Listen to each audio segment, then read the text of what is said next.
barreeffama afaan kamiitu nu barraa'e barreeffam sun afaan oromootiin maal akka jedhu aappii barreeffama san gara afaan oromoodhaa isiniif hiikee afaan oromootiin ittiin dubbifachuu ittiin dandeessan isin barsiisa haala salphaa ta'een kunoo haala asirratti argaa kanaa jechuudha barreeffam sun yoo afaan ingiliffaa ta'es yoo afaan amaariffaadhaa ta'es yoo afaan arabiffaadhaa ta'es jechuudha haala salphaa asirratti argaa kanaan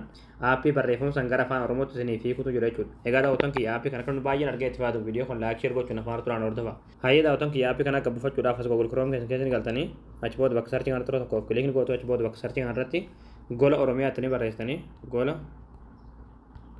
oromiyaa achi booda gola oromiyaa kajuu jala rasni baasirratti tokko kilikni gootu ammallee asirratti gola oromiyaa kajuu kana tokko kilikni gootu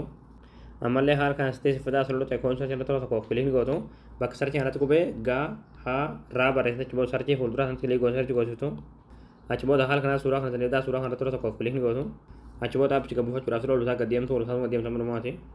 achi booda dhumarratti kalama deemaan kan barraa yaappii as tokko buufadhaa akka jalatti daawulood kiyya turtii daawulood kan tutaniiti aappii kana bilbila keessatti gabbufatanii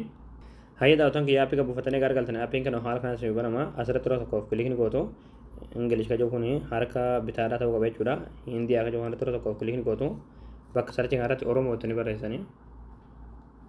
achi booda oromoon kun haala kanaan isin dhufa asirratti tokko kilikni gootu amma aappiin haala kanaan hojii isaa jalqabee jira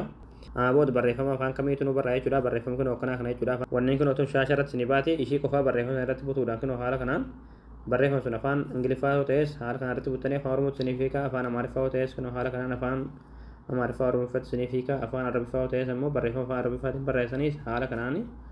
afaan oromiffaa isin hiika jechuudha